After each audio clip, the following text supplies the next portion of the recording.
और लक्ष्य ये रहता है कि देश, संस्कृति, परंपराएं, रूढ़ी सब कुछ बचा रहे, और जो लड़ता है उसके खिलाफ बहुत स्पष्ट है। भगवान बिरसा मुंडा जी लड़े हैं तो टोपी टोपी साहेब एक बहुत स्पष्ट है किसके खिलाफ लड़े हैं, और एक अंग्रेज है जो ईस्ट इंडिया कंपनी थी उस समय, और दूसरा एक धर्मांतरण करने वाला एक पारितंत्र है, इकोसिस्टम है, उसके खिलाफ लड़े। अब बात यह आती है कि स्थानीय कुछ और लोगों से भी लड़े, हाँ वो भी उसी इकोसिस्टम के भाग थे, एजेंट गिरी कह दें, उनके दलाल कह दें, उस कारण वो लड़े थे। लेकिन एक स्पष्टता थी कि समाज के विरोध में कौन है, आमजन के विरोध में कौन है, संभवतः उनसे लड़े। यही भाव जब हम हल्दीघाटी का युद्ध जहां से मैं आता हूं वहां पर भी हुआ, वहां पर भी सब लोग मिलकर लड़े, और उस युद्ध में जो भील समाज है वो सबसे बड़ा है और लड़ रहा है, आक्रांताओं के खिलाफ लड़ रहा है, महाराणा प्रताप के साथ लड़ रहा है। ऐसा लगता है कि ये एक अनंत जो संघर्ष है वो निमंत्रण देने की आवश्यकता नहीं है, ऐसा भाव जनजाति समाज रखता है। दूसरा इसमें ध्यान आता है कि भगवान बिरसा मुंडा जी जब अपने देश में अपने राज्य की बात करते हैं तो स्व की बात करते हैं। वो स्व क्या है, तो ध्यान में आता है कि उसमें स्वराज भी है, उसमें स्वाभिमान भी है, उसमें स्वतंत्रता भी है, स्वदेशी भी है। एक बड़ा माहौल चल रहा है स्वदेशी का, मुझे लगता है वो एक बड़ा विचार है। और स्व का मतलब हमारा अपने है, हमारी अपनी पहचान है, जिसको आगे जाकर एक शब्द बहुत अकादमिक दुनिया में चलता है, अस्मिता। हम अपने लिए, भारत के लिए, जो एक बड़ा भाव दिखता है। दूसरा इसमें उलगुलान है, एक क्रांति है, इस कारण भगवान बिरसा मुंडा जी को क्रांति सूर्य भी कहते हैं, कई लेखक इसमें बोलते हैं। तो ये क्रांति है समाज को जागरण की, ये इसमें दिखती है। लेकिन अभी जब गौरव की बात करते हैं, जनजाति गौरव की बात करते हैं, तो जनजाति नायक भगवान बिरसा मुंडा जी के माध्यम से सभी को याद करते हैं। ये गौरव किसका है, एक परिवार का, एक कुटुंब का, एक क्षेत्र का, एक केवल मुंडाओं का, या भारत का? तो हमारे यहाँ परंपरा रही है कि एक नायक, एक प्रतिभा, एक योद्धा किसी एक परिवार में पैदा होता है, लेकिन वो धरोहर समाज की है, ऐसा भाव पूरे देश में फैलता जा रहा है। मुझे लगता है एक बड़ा विषय जो हम सभी के लिए अनुकरणीय है। लेकिन यहाँ धर्मांतरण मुख्य विषय है, और एक लेखक स्पष्ट कहता है कि जो ईस्ट इंडिया कंपनी के बाद में ब्रिटिश राज जो आया, क्राउन का राज आया, वो कुछ और नहीं बल्कि ईसाइयत का राज था। उनका लक्ष्य एक ही था, यहाँ की संस्कृति की, भारत की संस्कृति को मिटा देना, और धीरे धीरे गरीबों के साथ में उन्होंने जो धोखे के साथ में जो भी किया। रांची का एक बड़ा अध्ययन है, उसमें ये बताते हैं कि सबसे पहले रांची में मिशनरी जब आई तो उन्होंने अपना कैंप जो है वो जहाँ सेना थी उसके पास में लगाया। दोनों एक दूसरे को प्रोटेक्ट करते थे। एक इतना लंबा प्रयास होता है कि 2 वर्ष तक उस चर्च में कोई नहीं आता, तब रिपोर्ट भेजी जाती है कि यहाँ कोई आ नहीं रहा है, अब क्या करें, पैसा बहुत खर्च हुआ, कोई आ नहीं रहा है, क्या करें? तो सामने से निर्देश आता है कि 1 साल और विचार करें, प्रयास करें, कोशिश करें जो गरीब है, कोशिश करें जो अकाल में जिसका कोई चला गया, जो अनाथ है, कोशिश करें जिसके आगे पीछे कोई नहीं है। यार एक धर्मातीत हो गया तो उसके बाद वाला किसको ले सकते हैं, एक चैन बनाओ। और आखिरकार ये चैन के रूप में चला। महात्मा गांधी जी का एक बड़ा एक संवाद है, कभी अलग मंच पर चर्चा की जा सकती है कि धर्मांतरण का विषय आखिर गरीबों के ऊपर ही क्यों? संस्कृति को छोड़ने का जो प्रयास है ये गरीबों के ऊपर ही क्यों? ये एकदम ज्योग्राफिकल आइसोलेशन में उनके साथ ही क्यों? एक बड़ा प्रश्न मैं आपके सामने रखता हूं इस संवाद के माध्यम से। वो प्रश्न अभी खत्म नहीं हुआ। मुझे ये कहा गया कि भगवान बिरसा मुंडा कल, आज और आने वाले समय में क्या रहेगा, तो मुझे लगता है ये प्रश्न अभी भी चल रहा है। और उसकी वजह से एक संस्थान है रायपुर बेस्ड है, उनका अध्ययन है, जो हिंसा है उसके पीछे ये भी एक कारण है जो भगवान बिरसा मुंडा जी के जीवन में भी आया था, धर्मांतरण। तो उस वजह से कुछ लोग एक अनरेस्ट होता है, कुछ असंतुलन होता है, उस वजह से लगातार चलता है। जल, जंगल, जमीन, 3 ही शब्द बोले जाते हैं, लेकिन मुझे लगता है जनजाति समाज जब बोलता है तो जल, जंगल, जमीन के साथ में लोगों के बारे में, जन के बारे में भी कहता है, और जो जानवर है उनके बारे में भी कहता है। जो पंच गर्व है वो इसमें दिखाई देता है। इसका एक उदाहरण हमारे पड़ोस में ही झाबुआ में जो एक हलमा आंदोलन चल रहा है, उसमें देखा जाता था स्वाभाविक रूप से समाज इसमें जुड़ा हुआ। मुझे लगता है ये सरकार ने आगे जाकर फॉरेस्ट राइट एक्ट और ये लगातार चल रहा है, लेकिन अभी भी जल, जंगल, जमीन, जन और जानवर का विषय सीएफआर को लेकर अभी भी देश में विचारणीय है, चिंतनीय है।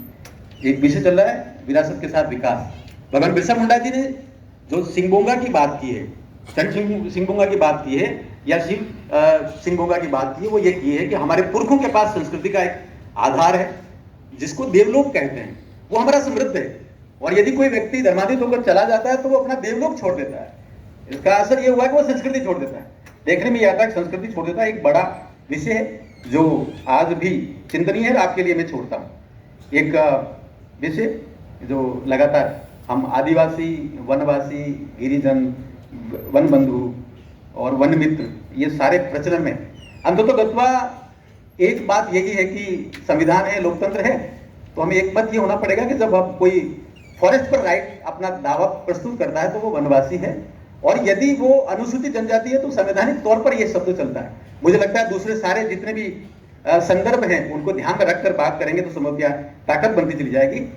अनुसूचित क्षेत्र, शेड्यूल एरिया, जिसमें विशेष तौर पर नक्सलवाद, इसको लेकर एक बड़ा विमर्श है। आग्रह केवल इतना ही है कि जहां जहां भी नक्सलवाद गया वहां स्कूलों को टारगेट क्यों किया गया, वहां अस्पतालों को क्यों उड़ाया गया, लोगों के आने जाने के पुलिया क्यों उड़ाया गया, ये बहुत चिंतनीय प्रश्न है। और इसके बैकग्राउंड में जो चीजें हैं, मुझे लगता है ये पूरा विकास है, विरासत के साथ पूरा ध्वस्त हुआ है। तो ये पूरा भगवान बिरसा मुंडा जी का जीवन का जो दंश है वो अभी भी कहीं ना कहीं जा रहा है। लेकिन एक सुखद अनुभव, जब जनजाति गौरव दिवस मना रहे हैं और हम गुजरात में, हम भारत में हैं, तो हम ये कह सकते हैं कि बहुत जल्दी ये जो नक्सलवाद है इतिहास में दर्ज होने जा रहा है। इसका मतलब अब अस्पताल, अब जो स्कूल हैं वे सारे ठीक होते चले जाएंगे, हमारे युवाओं को रास्ता मिलेगा। एक बड़ा प्रश्न है, एक पैसा एक्ट को लेकर और उससे जुड़े हुए विषय लगातार आ रहे हैं, लेकिन पिछले दिनों वक्फ संशोधन अधिनियम को लेकर एक बड़ा बदलाव आया। मुझे लगता है भगवान बिरसा मुंडा जी का जो हमारा स्वराज है उसमें एक बड़ी बात आती है। शेड्यूल एरिया भारत का जितना भी है, लगभग देश का 31% एरिया है, उसमें जनजातियों की कोई भी भूमि वक्फ घोषित नहीं हो सकती। यह पार्लियामेंट ने लॉ बना दिया। मुझे लगता है भगवान बिरसा मुंडा जी के सपने पूरे होते चले जा रहे हैं और आने वाले समय में और ज्यादा सुखद समाचार हमारे यहाँ आएंगे। तो मुझे लगता है ये लगातार चलेगा।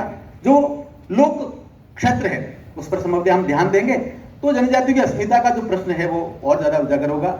उसमें विशेष तौर पर लोक गाथाएं वो बहुत समृद्ध हैं, उसमें समाज को समझने और उसके साथ जुड़ाव करने को लेकर बहुत तेजी से आएगा। मुझे लगता है ये सारी जो बात है, मैंने पहले जो वक्तागण है उन्होंने एक शब्द काम में लिया, जोहार। मुझे याद आता है रामचरितमानस का दोहा नंबर 320, उसमें जोहारी जोहारी शब्द आया। तो जनजातीय समाज जब किसी को जोहार जोहारी करता है तो ये मान के चलता सामने वाला प्रभु श्री राम के रूप में है, क्योंकि प्रभु श्री राम के लिए सबसे पहले प्रयोग में आया था।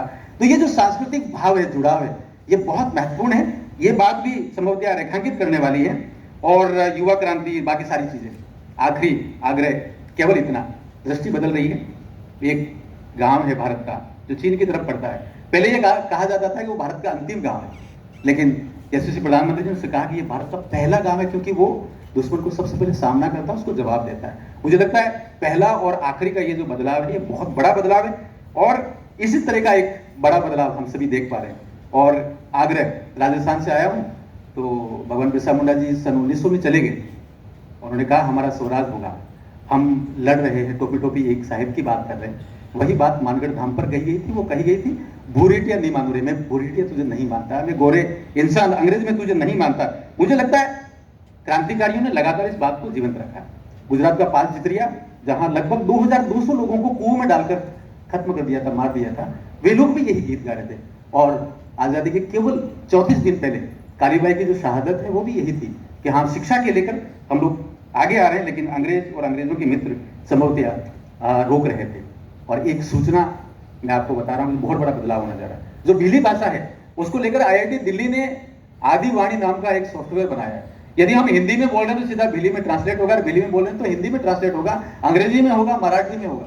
मुझे लगता है जनजातियों को लेकर ये सुखद अध्याय बहुत सारे हैं, गाथाएं अनंत है, लेकिन करना इतना ही है, जैसा ये एक विषय है और ये इसको लेकर एक राष्ट्रीय संगोष्ठी चल रही है, इसमें केवल इतना करना, जैसा कि यशस्वी प्रधानमंत्री जी कहा करते हैं, तूफान चल रहा है बदलाव का, वो सबके लिए हितकारी है, विकसित भारत होकर रहेगा।